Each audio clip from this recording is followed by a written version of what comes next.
Beberapa tahun lalu, aku menunaikan tugas menyiram dengan saudara-saudari sebaya. Mereka sangat antusias dan bertanggung jawab. Mereka sering dipuji orang hingga membuatku kagum. Aku berharap dapat menjadi seperti mereka dan dikagumi orang lain. Kemudian aku dipindahkan ke gereja lain. Tak lama kemudian, pemimpin di sana dinyatakan sebagai pemimpin palsu dan diganti karena tidak melakukan kerja nyata. Dan aku terpilih jadi pemimpin gereja di sana. Saudara-saudari yang mengenalku memberiku semangat. Tuhan sedang mengangkatmu, jagalah baik-baik. Aku tahu tugas ini akan menjadi tanggung jawab besar. Dan merasa ini kesempatan bagus untuk membuktikan diri. Jika berhasil, aku akan dihormati saudara-saudari. Diam-diam aku bertekad akan berusaha semaksimal mungkin melakukan tugas ini. Pada setiap pertemuan setelahnya, aku membedah bagaimana pemimpin sebelumnya tidak bekerja nyata dan sering bicara negatif. Dan semua orang merasa marah. Melihat ini, aku sering mengingatkan diri bahwa saudara-saudari kini bisa membedakan pemimpin palsu dan mengharapkan aku melakukan kerja nyata. Aku harus bekerja keras agar mendapat perkenanan mereka. Sebagai pemimpin gereja, aku harus menjadi yang paling proaktif di gereja dan bersedia paling menderita, juga berkorban paling banyak. Aku harus memiliki paling banyak iman saat ujian datang dan tidak bersikap negatif saat mereka negatif. Aku harus lebih baik daripada orang lain di gereja dalam segala hal agar semua orang terus memujiku. Dengan pemikiran seperti itu, aku menyibukkan diri dengan pertemuan kelompok dan tidur larut malam setiap hari. Terkadang saat mengobrol dengan yang lain, aku sengaja menyebutkan betapa sibuknya aku dengan pekerjaan gereja dan selarut apa aku pergi tidur. Saat mendengar ini, mereka akan mengira aku sangat bertanggung jawab dan bersedia menderita, serta menyuruhku menjaga diri. Mereka juga memberiku makanan dan minuman khas kampung mereka. Setiap mereka dalam masalah, aku akan bergegas membantu mereka, tidak peduli cuacanya. Dalam pertemuan, aku memberitahu mereka, si A yang telah lama negatif menjadi positif saat bersekutu denganku. Semua orang lalu berpikir, aku penyayang dan sabar meski masih muda. Untuk menangani pekerjaan gereja, saat calon petobat muncul, aku segera meminta diaken penginjilan untuk bersekutu. Dan kadang aku sendiri yang bersaksi kepada mereka. Kemudian pekerjaan penginjilan mulai membuat kemajuan. Dan dalam sebuah pertemuan aku memberitahu yang lain. Lihat kan, pekerjaan penginjilan kita sebelumnya tidak bagus. Tetapi kini tiap bulan ada yang menerima pekerjaan Tuhan. Kita harus berusaha lebih keras lagi. Saudara-saudari kemudian merasa pekerjaan penginjilan telah tertangani sejak aku tiba. Mereka makin kagum dan mengidolakanku. Saat mempersekutukan pengalamanku, aku menekankan contoh jalan masuk kehidupan yang positif. Aku takut jika aku bicarakan kerusakanku, yang lain akan berpikir aku lemah dan tingkat pertumbuhanku kecil, lalu tidak kagum lagi. Jadi, aku jarang bicara tentang kenegatifan dan kelemahanku, atau menunjukkan kerusakanku. Sedangkan soal mengejar kebenaran, menerapkan firman Tuhan, melakukan tugas dengan iman, mencari bimbingan Tuhan, kusampaikan semuanya, dan kuceritakan tiap detailnya. Karena sudah lama bersekutu seperti ini, yang lain mengira aku andal dalam mengejar kebenaran dan selalu bisa menemukan jalan penerapan. Mereka mencariku untuk bersekutu saat mengalami kesulitan. Setelah beberapa saat, pekerjaan gereja mengalami kemajuan. Iman orang bertumbuh dan makin banyak yang ingin melakukan tugas. Melihat kesuksesan ini, aku makin merasa akulah pilar gereja.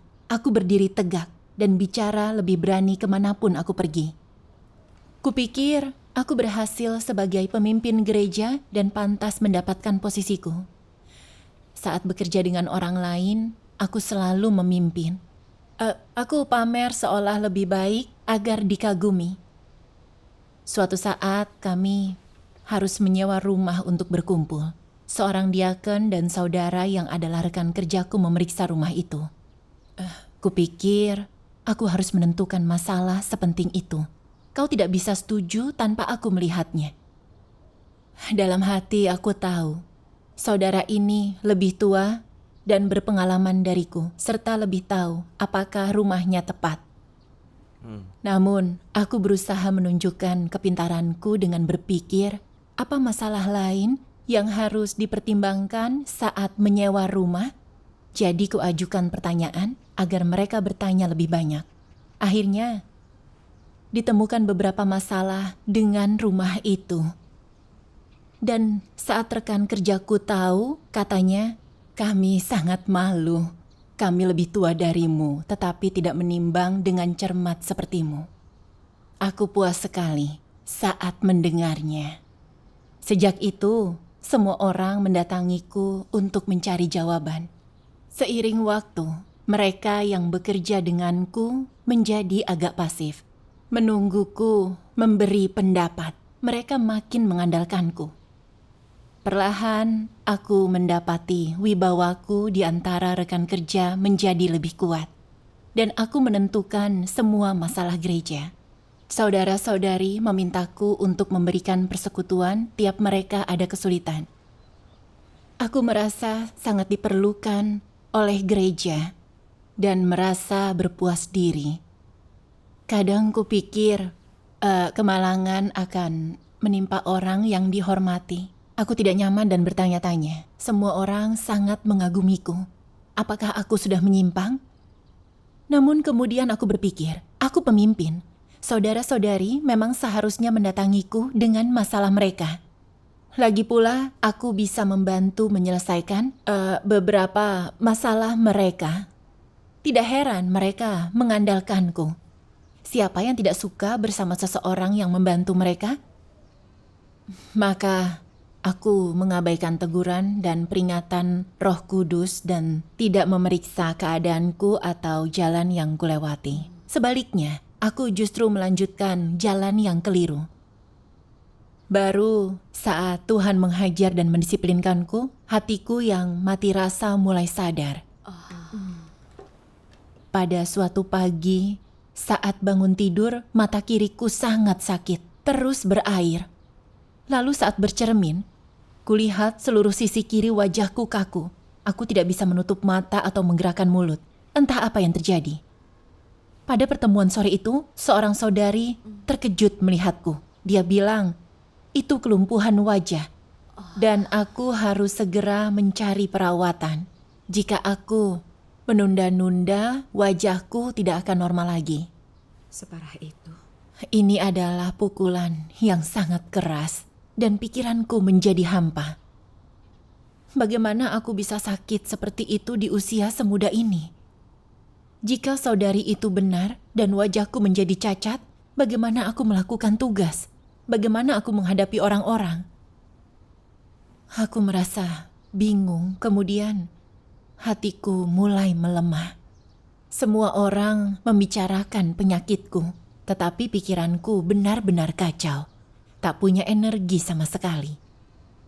Perjalanan pulangku hari itu sangat kabur. Aku ingin berdoa, tetapi tidak tahu harus berkata apa. Aku hanya bisa meminta Tuhan membimbingku untuk menenangkanku dan mencari kehendaknya. Tiba-tiba aku teringat sebuah lagu pujian firman Tuhan.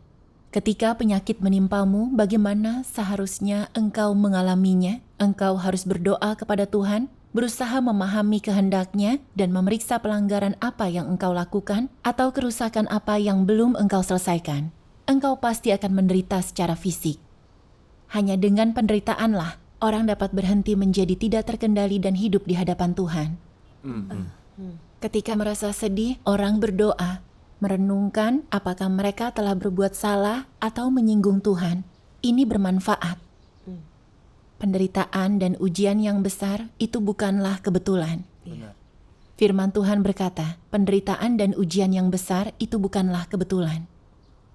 Firman Tuhan membuatku sadar bahwa penyakit ini bukanlah kebetulan. Benar. Benar, benar. kehendak baik Tuhan pasti ada di belakangnya, dan Dia sedang mendisiplinkanku. Aku harus mencari dan merenung untuk mencari tahu bagaimana aku telah menyinggung Tuhan. Iya. Aku berdoa kepada Tuhan, Tuhan yang Maha Kuasa, aku sakit, dan dalam hati aku tahu ini pendisiplinan darimu. Kau gunakan penyakit ini agar aku merenungkan diri. Namun aku mati rasa sekarang. Aku belum tahu apa masalahku. Tolong beri aku pencerahan agar bisa belajar dari penyakit ini. Amin. Setelah berdoa, aku terus memikirkannya. Tetapi tidak tahu bagaimana aku menyinggung Tuhan. Aku berdoa lagi dengan sungguh-sungguh agar Dia membimbingku. Aku berdoa dan mencari beberapa hari. Syukur Tuhan mendengar doaku. Tidak lama Tuhan mengatur situasi agar aku melihat masalahku. Suatu hari aku ke rumah saudari Chow untuk aku puntur. Keluarganya menanyakan keadaanku, takut aku berkecil hati. Selama aku puntur, mereka membacakan prinsip menangani penyakit. Saudari Chow memberitahuku agar tidak khawatir, berdoa saja dan beriman. Dan dengan pengobatan aku akan segera pulih.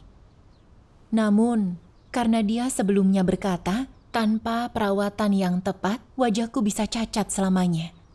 Aku sangat takut. Namun melihat dia begitu mengkhawatirkanku, aku berpikir jika yang lain tahu perasaanku yang sebenarnya, apa mereka pikir tingkat pertumbuhanku kecil? Kapanpun seseorang menghadapi ujian atau sakit, aku bersekutu dengan mereka tentang kebenaran iman. Merasa sangat kuat dalam iman. Namun, setelah tiba-tiba jatuh sakit, aku menunjukkan kurangnya iman dan mengungkapkan kekhawatiran. Akankah semua orang mengira aku hanya mengkhotbahkan doktrin? Jadi, aku tersenyum dan berkata kepada saudari Chow, aku memang merasa lemah karena sedang sakit, tetapi aku percaya semuanya di tangan Tuhan. Sakit fisik ini bukan apa-apa. Yang paling menyakitkan tidak menemukan kehendak Tuhan atau mengetahui apa masalahku. Aku sungguh sedih karena mati rasa. Dia menatapku dengan kagum dan berkata, kau harus merenung setelah kini engkau sakit. Periksalah dan coba pahami dirimu serta menjalani pengobatan. Kau bisa saja sakit karena bekerja begitu keras. Kau melakukan tugas pagi sampai malam dan kami menghormati itu. Bahkan sekarang engkau masih ingin melakukan tugasmu. Jangan khawatirkan itu. Aku menegur saudari yang bekerja denganmu karena tidak melakukan bagiannya. Sudah kuingatkan untuk lebih memerhatikan pekerjaan gereja. Aku merasa sedikit tidak nyaman saat dia mengatakan ini. Jadi aku meluruskannya. Bukan aku saja yang mengerjakan pekerjaan gereja. Jangan berpikir aku sempurna. Dalam perjalanan pulang aku berpikir, bagaimana dia bisa mengkritiknya seperti itu karena aku? Apakah di matanya aku lebih bertanggung jawab daripada orang lain? Aku pasti selalu memuji diriku dan meremehkan orang lain. Aku berpikir tentang aku yang menyembunyikan kelemahan dari saudari Chow dan berpura-pura memiliki iman yang kuat. Bukankah aku telah menipunya? Saat aku tengah berpikir, saudari Chang berjalan ke arahku. Dia begitu mengkhawatirkanku dan berkata, kau harus menjaga diri. Kami harus bagaimana jika kau tumbang? Mendengarnya berbicara terus terang, aku merasa sangat takut. Saat melanjutkan perjalanan, aku terus memikirkan perkataannya. Hatiku mulai gugup. Pikirku, aku hanya pemimpin gereja yang tidak penting. Gereja akan baik-baik saja tanpaku. Bagaimana dia bisa bertanya apa yang akan mereka lakukan tanpaku? Itu menunjukkan aku telah mengambil tempat di hati mereka. Hati adalah bait Tuhan. Jika aku mendapat tempat di sana, bukankah aku menentang Tuhan? Aku berpikir aku selalu ingin perkenanan dan kekaguman orang. Tetapi saat mendengar ucapan saudari itu, aku merasa tidak nyaman. Apakah saudara-saudari lain juga tertipu olehku? Jika mereka seperti saudari Chang, itu artinya aku membawa orang ke hadapanku. Aku di jalan antikristus. Aku ingat aku pernah melihat antikristus yang diusir dan merasakan bulu kuduku berdiri. Rasanya akan ada malapetaka besar. Sampai rumah, ku ambil buku firman Tuhan dan ku baca ini. Orang yang naturnya congkak dapat tidak menaati Tuhan, menentangnya, melakukan tindakan yang mengkritiknya dan mengkhianatinya, serta melakukan hal yang mengagungkan diri dan membangun kerajaan sendiri. Jika, misalkan saja, suatu negara menerima 20.000 orang dan engkau diatur ke sana untuk bekerja, dan ku abaikan selama sebulan, memberimu otoritas untuk bertindak sendiri, sebelum 10 hari engkau pasti sudah dikenal semua orang. Dan dalam sebulan mereka akan berlutut di hadapanmu, memujimu, mengatakan engkau berkhotbah dengan penuh wawasan, dan terus menyatakan perkataanmu adalah apa yang mereka butuhkan, dan engkau dapat memenuhi kebutuhan mereka semua tanpa pernah menyebut kata Tuhan. Bagaimana engkau melakukan pekerjaan ini? Melihat orang bereaksi seperti itu, membuktikan pekerjaan yang kau lakukan tidak melibatkan kesaksian tentang Tuhan. Sebaliknya, kau hanya bersaksi tentang dirimu dan pamer. Bagaimana engkau bisa mencapai hasil seperti itu?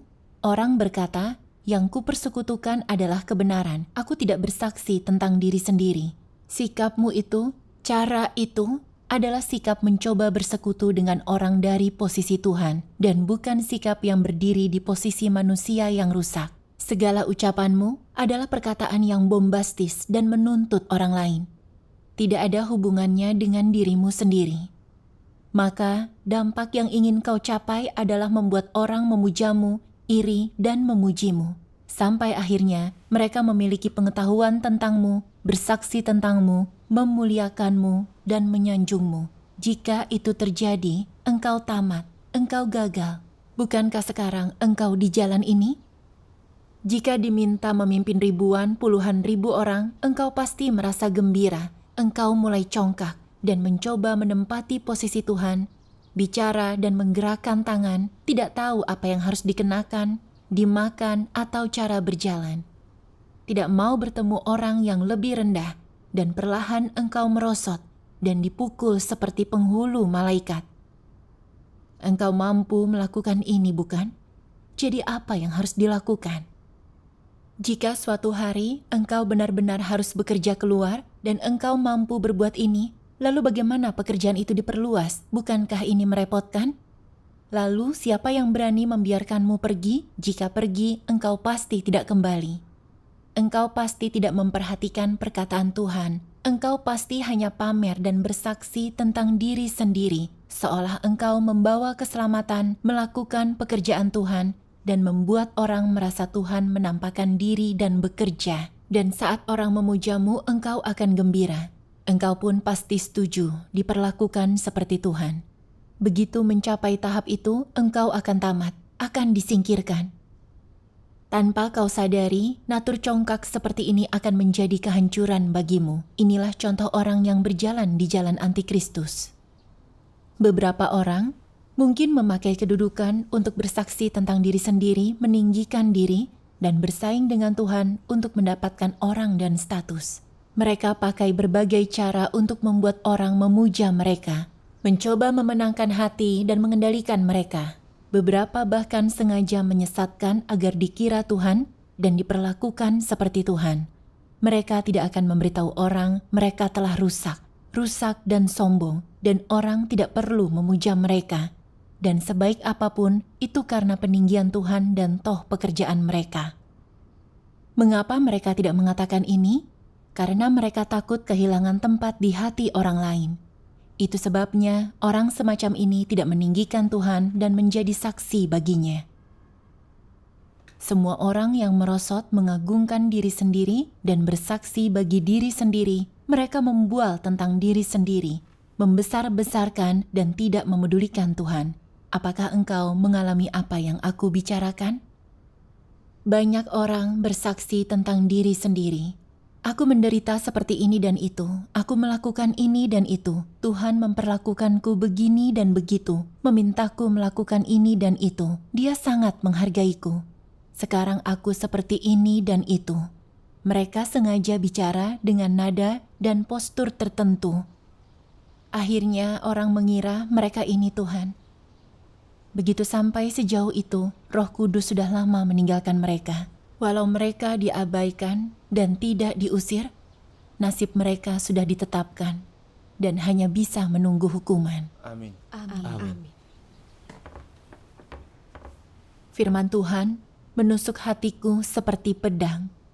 Aku seperti apa yang dikatakan firman Tuhan, meninggikan diri dan pamer dalam tugas. Sejak menjadi pemimpin, kupikir sebagai pemimpin harus lebih baik dan pertumbuhanku lebih tinggi agar diperkenankan dan dikagumi. Saat mempersekutukan pengalamanku, aku berpura-pura dan jarang membicarakan kerusakanku sendiri. Takut orang lain tidak kagum jika tahu aku sama rusaknya dengan mereka. Bahkan saat jatuh sakit, aku menjadi negatif, mengeluh dan merasa sangat takut. Tetapi untuk menjaga citra, kusembunyikan perasaanku dan hanya bicara hal-hal positif agar yang lain makin mengidolakanku dan berpikir betapa positif aku dan imanku lebih besar dari orang lain. Lagi pula, sebagai pemimpin aku seharusnya lebih menderita. Namun aku selalu sengaja menyebutkan betapa sibuknya aku kepada saudara-saudari tentang tidurku yang larut dan kerja kerasku, agar mereka berpikir aku sangat bertanggung jawab.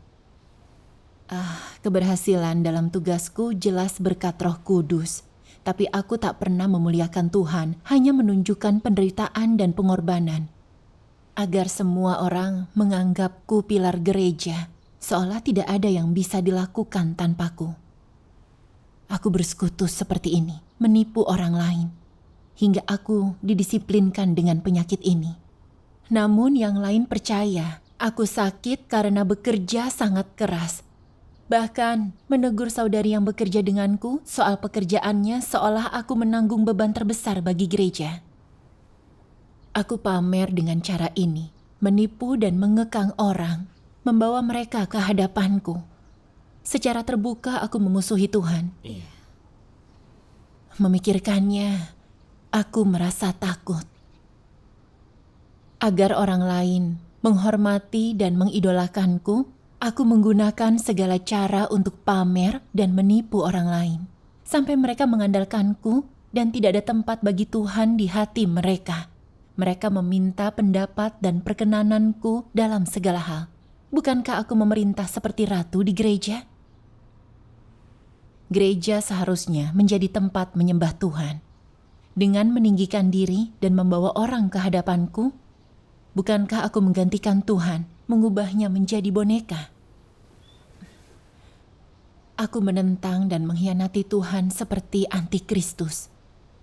Aku melakukan dosa mengerikan dengan menyinggung watak Tuhan. Aku merasa ketakutan saat itu. Aku jatuh sakit karena membuat marah Tuhan, dan kini Dia menunjukkan watak benarnya.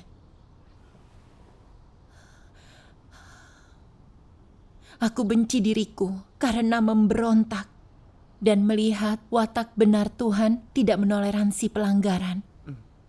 Aku berlutut di hadapan Tuhan untuk berdoa dan bertobat. Tuhan yang Maha Kuasa, selama setahun terakhir, aku tidak melayanimu, malah berbuat jahat. Kubawa orang ke hadapanku, bersaing denganmu. Aku berlaku seperti antikristus, sungguh tercela dan memalukan.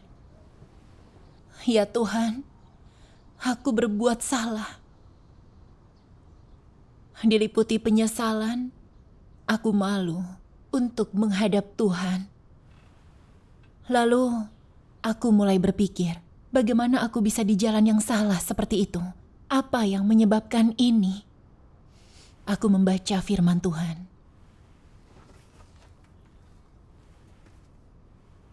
Ada orang yang mengidolakan Paulus. Mereka suka berkhotbah dan melakukan pekerjaan, suka menghadiri pertemuan dan berkhotbah, dan suka orang mendengarkan mereka, memuja mereka, dan mengerumuni mereka. Mereka suka memiliki status di pikiran orang dan senang jika citra mereka dihargai. Mari kita menganalisis natur mereka dari perilaku ini. Apa natur mereka? Jika mereka bersikap seperti ini, itu cukup menunjukkan mereka congkak dan sombong. Mereka tidak menyembah Tuhan. Mereka mencari status yang lebih tinggi dan ingin memiliki otoritas atas orang lain, menguasai dan memiliki status di pikiran mereka. Ini adalah gambaran klasik iblis. Natur menonjol mereka adalah kecongkakan dan kesombongan, ketidakrelaan menyembah Tuhan dan keinginan dipuja. Perilaku semacam itu dapat memberi pandangan akan natur mereka. Amin. Sejak manusia dirusak iblis, natur mereka berubah. Perlahan mereka kehilangan rasionalitas. Mereka tak lagi bertindak seperti layaknya manusia. Ingin melampaui status sebagai manusia dan mendambakan hal yang lebih tinggi. Apakah hal yang lebih tinggi ini? Mereka ingin melampaui Tuhan, melampaui surga, dan segala sesuatu. Apa akar penyebab manusia menjadi seperti ini? Kesimpulannya, natur manusia terlalu congkak. Wujud kecongkakan adalah memberontak dan menentang Tuhan. Ketika manusia congkak, mereka cenderung membangun kerajaan mereka sendiri dan berbuat sesuka hati. Mereka juga menarik orang lain ke dalam tangan dan pelukan mereka. Ketika orang mampu begini, esensi kecongkakan mereka adalah esensi kecongkakan malaikat utama. Ketika kecongkakan mereka mencapai tingkat tertentu, itu memastikan mereka adalah malaikat utama dan akan menyingkirkan Tuhan. Jika engkau memiliki watak congkak ini, Tuhan tidak akan memiliki tempat di hatimu. Amin. Amin. Iya. Amin. Amin. Iya. Firman Tuhan memberiku pemahaman yang lebih jelas tentang esensi masalahku dan melihat alasan mengapa aku meninggikan diri dan pamer dalam tugasku. Itu karena naturku yang congkak dan sombong. Jalan yang kutempuh telah salah sejak awal. Meninggikan diri dan pamer dalam tugas membuatku seperti Paulus. Paulus selalu meninggikan diri dan bersaksi untuk dirinya sendiri. Dalam suratnya, tidak sekalipun dia bersaksi, Tuhan Yesus adalah Tuhan yang berinkarnasi. Dia hanya bersaksi betapa dia menderita dan berkorban. Bahkan berkata, sebab bagiku hidup adalah Kristus. Dan aku sudah melakukan pertandingan yang baik. Aku sudah menyelesaikan perlombaanku. Aku sudah menjaga imanku. Mulai sekarang sudah tersedia bagiku mahkota kebenaran. Dia membuat orang lain percaya dia pantas mendapatkan mahkota dan upah. Aku melihat naturku sama seperti Paulus. Aku suka dikagumi dan diidolakan, membuat orang-orang berkumpul di sekitarku. Dan mendengar orang memujiku kemanapun aku pergi. Aku harus mendapat tempat di hati orang. Seperti firman Tuhan, aku melihat naturku dipenuhi oleh kecongkakan dan kesombongan, ketidakrelaan menyembah Tuhan, dan keinginan dipuja orang lain. Aku congkak dan tidak masuk akal, tidak bersikap sebagai makhluk ciptaan dan menyembah Tuhan. Aku juga tidak memperlakukan Tuhan sebagai Tuhan. Ku pakai kedok dalam tugas agar dihormati dan diidolakan, hingga aku menipu saudara-saudariku. Saat ada masalah, mereka mengandalkanku dan memintaku membuat keputusan. Aku membawa orang ke hadapanku dan mendirikan kerajaanku sendiri. Bagaimana mungkin itu tidak membangkitkan murka Tuhan dan membuatnya membenciku? Benar. Penyakitku adalah kebenaran Tuhan. Iya, benar. Aku pantas mendapatkannya karena menentang Tuhan. Syukur Tuhan mendisiplinkanku dan menghentikan perbuatan jahatku. Syukur kepada Tuhan. Syukur kepada Tuhan. Menyadari hal ini, aku berdoa kepada Tuhan. Mulai besok, aku akan menerapkan kebenaran dan meninggalkan daging. Aku akan membongkar kerusakanku agar orang lain melihat keburukanku. Melihatku apa adanya, tidak lagi mengidolakanku. Saat waktu teduh esok paginya, aku membaca firman Tuhan tentang menjadi jujur, cara memuliakan Tuhan dan bersaksi untuknya. Tuhan berfirman, Ketika bersaksi, engkau harus bicara lebih banyak tentang penghakiman Tuhan, ujian yang Dia gunakan untuk memurnikan dan mengubah watak orang. Juga bicara tentang kerusakanmu yang tersingkap, berapa banyak yang kau tanggung, dan bagaimana engkau akhirnya ditaklukkan Tuhan. Tentang pengetahuanmu yang nyata akan pekerjaan Tuhan, dan bagaimana engkau menjadi saksi bagi Tuhan dan membalas kasih-Nya. Engkau harus mengatakannya secara lebih praktis dengan cara yang sederhana. Jangan bicara tentang teori kosong, bicaralah lebih praktis, bicara dari hati. Inilah yang harus engkau alami. Jangan memperlengkapi dirimu dengan teori kosong yang tampak mendalam untuk pamer. Kau akan terlihat congkak dan tidak bernalar. Bicaralah tentang pengalamanmu yang murni dan berasal dari hatimu. Inilah yang paling bermanfaat dan tepat bagi orang lain. Dahulu, engkau adalah orang yang paling menentang Tuhan dan enggan tunduk kepadanya. Tetapi kini engkau ditaklukkan firman-Nya, jangan lupakan itu. Engkau harus merenungkan dan memikirkan perkara ini lebih lanjut. Setelah memahaminya, orang akan tahu bagaimana menjadi saksi. Jika tidak, mereka akan cenderung melakukan tindakan yang memalukan dan tidak bernalar. Iya. Berbagi dan membicarakan pengalaman berarti membicarakan setiap pemikiran di dalam hatimu, keadaanmu, pengalaman dan pengetahuanmu tentang firman Tuhan serta watak rusak di dalam dirimu.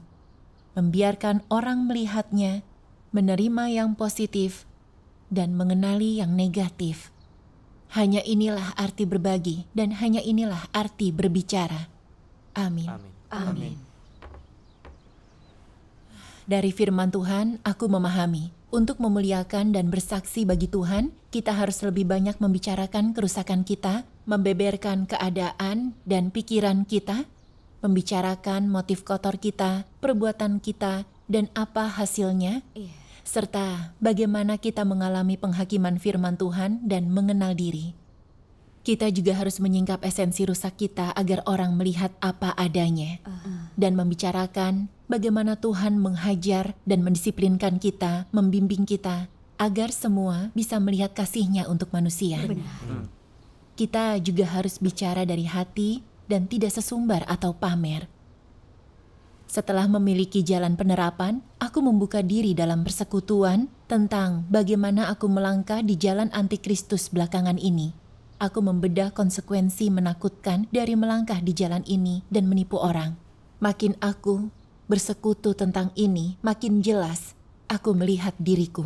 Syukur kepada Tuhan. Setelahnya, yang lain berkata mereka tidak menyadari semua ini dan telah dikelabui ucapan pintar dan perbuatan baikku. Satu saudari berkata, "Dulu kupikir kau andal dalam menerapkan kebenaran. Seolah kau selalu bisa positif dengan membaca firman Tuhan. Kini aku melihat kau pun sangat rusak, bisa negatif, dan lemah juga. Dan manusia yang rusak itu sama saja. Kita tidak bisa menganggap siapapun sempurna." Iya.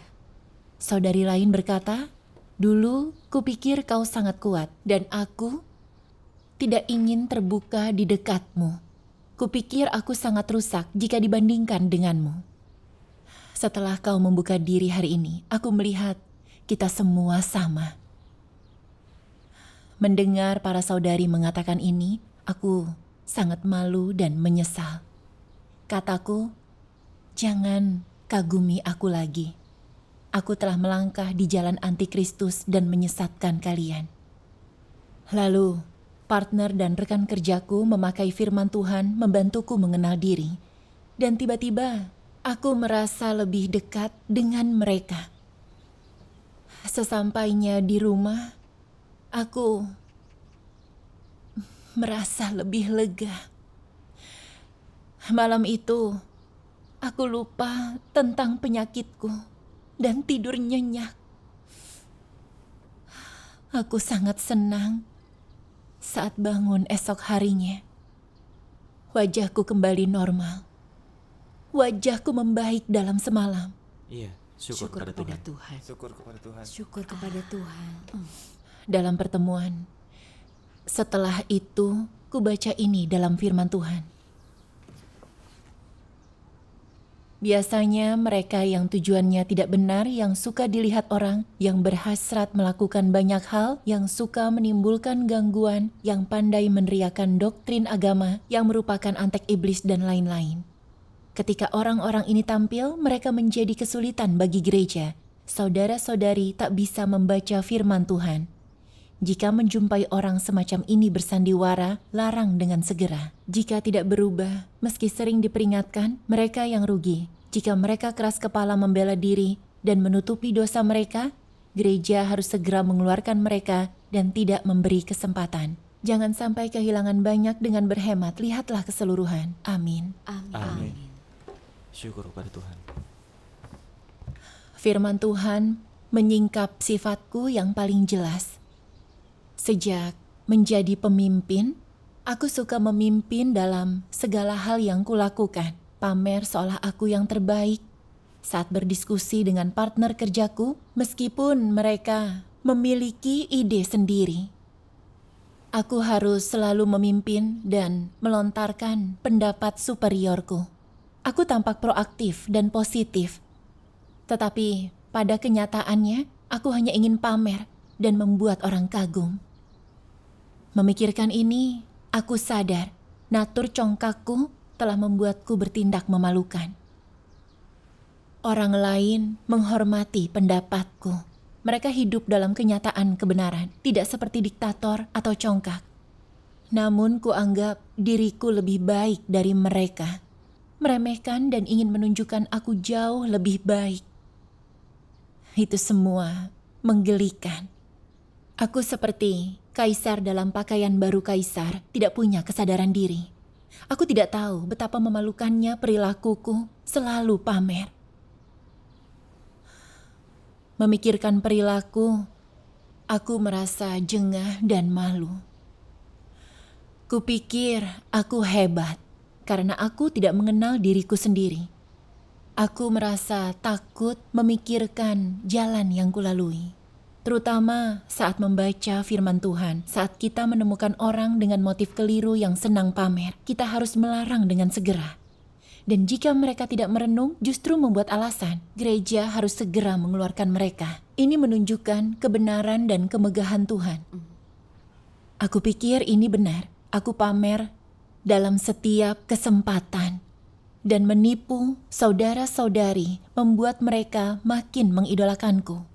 Tidak ada Tuhan di hati mereka. Aku ubah rekan kerjaku menjadi boneka, hingga tak bisa bertindak dengan tanggung jawab. Merajalela di gereja, aku hanya menyebabkan kerusakan. Tanpa menyadarinya, menganggap diriku bintang yang naik daun. Jika Tuhan tidak menghakimiku dengan begitu tegas, aku tidak akan mengenal diriku atau jalan salah yang kulalui. Di jalan yang aku tidak bisa kembali. Benar sekali. Memahami ini, sudut pandanganku mulai berubah. Dulu kupikir jika aku orang yang cakap dan dikagumi orang lain, sedikit pamer bukanlah masalah besar, bahkan itu mulia. Kini aku sadar bahwa pamer dengan cara yang tercela untuk membuat orang menghormatiku adalah hal yang memalukan. Amin. Aku merasa tak bermartabat jika tak memahami diri, mengubah watak, serta mengikuti watak congkakku dan pamer di setiap kesempatan. Orang yang memiliki kemanusiaan mampu membuang kecongkakan mereka, menghormati Tuhan, berperilaku baik, melakukan tugas secara nyata, bersaksi bagi Tuhan dalam perkataan dan perbuatan. Orang seperti ini menjalani kehidupan yang bermartabat. Amin. Amin. Amin. Setelah itu, aku merasa jijik dan tercekat setiap kali pamer tanpa sadar. Lalu kuingatkan diriku sendiri, aku harus jujur dan tidak sesumbar, tidak peduli aku bersama siapa. Aku harus lebih nyata dalam persekutuanku dan tidak pamer. Amin. Sebelum mempersekutukan pengalamanku, aku berdoa kepada Tuhan memintanya untuk memeriksa hatiku dan mengoreksi motifku agar aku banyak bersaksi baginya. Setelah persekutuan, aku bertanya pada diri sendiri apakah aku pamer dalam perkataanku. Terkadang aku mendapati aku sedikit pamer dalam perkataan. Jadi di waktu berikutnya, aku akan menelanjangi diri dan menganalisis perilakuku sebelumnya agar mereka memahami kata-kataku dan tidak mengidolakanku. Setelah bersekutu seperti ini, saudara-saudari bisa melihat tingkat pertumbuhanku yang sebenarnya dan tidak lagi mengagumiku. Syukur kepada Tuhan. Itu cara nyata untuk mempersekutukan jalan ini. Memikirkan semua yang terjadi, Tuhan memberiku tugas, tetapi aku melangkah di jalan antikristus demi kepentinganku dan menjadi musuhnya. Aku berutang budi kepada Tuhan. Jika Dia tidak mendisiplinkanku dengan penyakit itu tanpa penghakiman firman-Nya, aku masih belum mengenal diriku. Aku selalu menyanyikan lagu pujian. Ketahuilah bahwa hajaran dan penghakiman Tuhan adalah kasih, tetapi tidak memiliki pengalaman nyata tentangnya. Sekarang, aku merasakan penghakiman, hajaran, didikan, dan disiplin Tuhan adalah kasih terbesarnya. Amin. Syukur kepada Tuhan. Syukur kepada Tuhan. Aku tersentuh saat merenungkan kasih Tuhan dan menyesal karena tidak mengejar kebenaran. Aku berkata kepada diriku, aku harus menjadi orang jujur. Dalam pertemuan, aku fokus pada mempersekutukan firman Tuhan yang bisa memberi kesaksian baginya. Saat bersama rekan kerjaku, aku berusaha menghormati dan mendukung pendapat yang sesuai dengan kebenaran. Dan aku berhenti membungkam mereka serta pamer. Aku dan rekan-rekan kerjaku setara tanpa ada yang memimpin lagi. Saat ada masalah, semua orang mengejar prinsip dan menerapkannya. Syukur atas penghakiman dan hajaran Tuhan yang membuatku memahami watak benarnya dan mulai menghormatinya. Aku berusaha berlaku sebagai makhluk ciptaan seraya melayaninya dan melakukan tugas dengan baik. Syukur kepada Tuhan yang Maha Kuasa karena menyelamatkanku. Amin. Amin. Syukur Syukur kepada kepada Tuhan. Tuhan. Suatu pengalaman yang luar biasa. Penghakiman dan hajaran Tuhan adalah kasih dan keselamatannya bagi kita. Benar. Benar. Syukur kepada Tuhan.